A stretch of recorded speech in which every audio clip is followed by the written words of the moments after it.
Épinay-sous-Sénart, commune de 15 000 habitants, est située en plein cœur du Val d'Hier. Une ville qui est entourée par la forêt, une ville qui est traversée par une rivière. Jacques Louis Dole, maire d'Épinay. En 1983, la situation de la ville est particulièrement difficile. Commune structurellement déséquilibrée, zone d'éducation prioritaire, îlot sensible.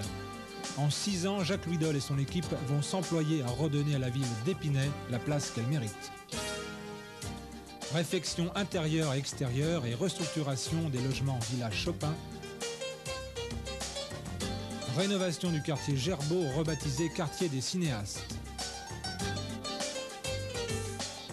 Construction du rond-point Jacques Anquetil.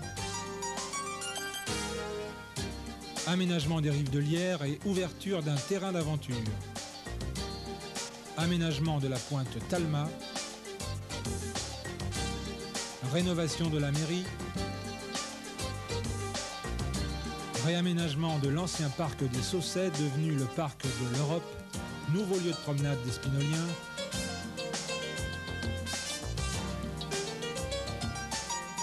Et d'activité des boulistes. Conséquence directe de la création de la centrale géothermique qui, en exploitant la chaleur souterraine, permet de chauffer une grande partie de la ville en diminuant les charges locatives. En 1986, construction du centre de la petite enfance, le Petit Prince, qui regroupe en un seul lieu une halte garderie, un centre de PMI, une crèche familiale et un centre de planification. Réaménagement en 1983 d'une école désaffectée pour en faire un centre de loisirs permanent. Regroupement de 2 collèges en un seul, le collège La Vallée, permettant l'ouverture du premier lycée d'Épinay, le lycée Gérard Philippe. Amélioration de la restauration scolaire grâce notamment aux travaux entrepris dans le groupe scolaire La Croix-Rochelle. Création pour les personnes âgées d'un service de repas à domicile qui vient compléter la mise en place de la téléalarme et du contrat d'assistance. Sans oublier l'aménagement du foyer des anciens situé dans la nouvelle salle Georges Pompidou.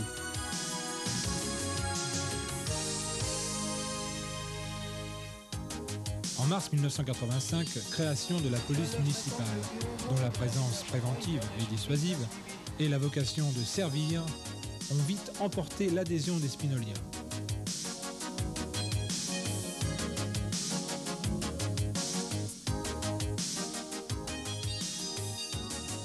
Ouverture du centre social Jean Monnet, à vocation multiple, structure d'accueil pour les associations, lieu de réflexion sur les réalités sociales locales et activités diverses.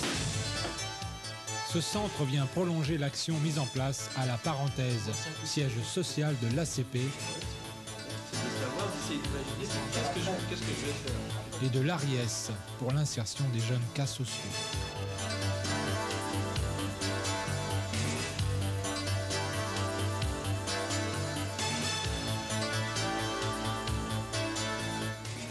En 1985, création de l'Entraide, association venant en aide aux personnes en situation de précarité. Ouverture en 1988 de la bibliothèque Jules Verne, couvrant une surface de 1000 m² sur 2 niveaux, offrant une capacité de 30 000 livres, dont la consultation est facilitée par l'informatisation.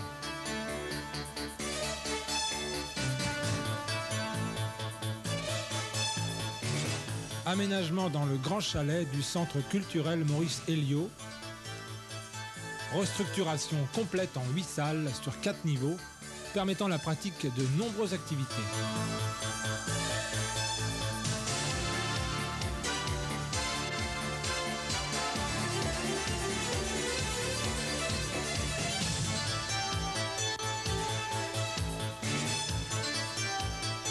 Ouverture annuelle d'un salon d'art et d'artisanat. Aménagement du conservatoire municipal de musique.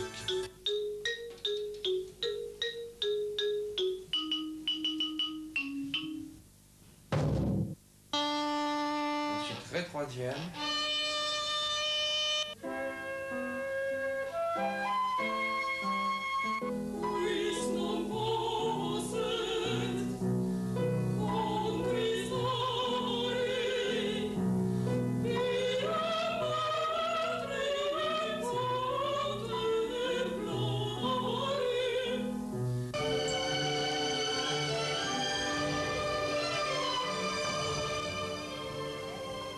50% de la population qui a moins de 25 ans, ça c'est une richesse, on n'a pas le droit de passer à côté.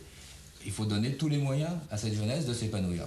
Aménagement du stade municipal Alain Mimoun, construction d'un terrain de football en gazon synthétique ne nécessitant aucun entretien et d'une salle de musculation et d'un sauna. Aménagement du complexe sportif Roger Cloudère, ouvert à tous les sportifs spinoliens. Ouverture du tennis Suzanne Langlaine et construction de 2 cours de tennis couverts. Aménagement d'un plateau d'évolution aux abords de la piscine. Amélioration au complexe sportif des Saussets de l'équipement de la salle de judo. Agrandissement et aménagement complet de la salle de gymnastique à la mesure du haut niveau de l'équipe de gymnastique masculine d'Épinay, championne de France et qui a remporté 4 fois la Coupe de France. Nous sommes bons en gymnastique, mais nous sommes bons en judo puisque les juniors sont champions de France. Nous sommes bons en natation, nous sommes bons en tennis, nous sommes bons dans toutes les disciplines. On peut bien vivre à Épinay. Ah oui, bien sûr. Je crois que si on veut, on peut faire pas mal de choses à des tarifs assez intéressants. Je crois qu'on a tout. Il y a encore énormément de choses à faire. Donner au commerce à Épinay sa véritable structure et sa véritable importance. Aménagement d'une halle point de rencontre pouvant accueillir un marché couvert. Création d'une voie de pénétration depuis le CD 94 par la démolition d'un immeuble. Et restructuration de la place du marché pour en faire une esplanade ouverte vers l'extérieur. Détruire pour rebâtir, c'est rebâtir mieux et nous n'avons pas terminé de bâtir.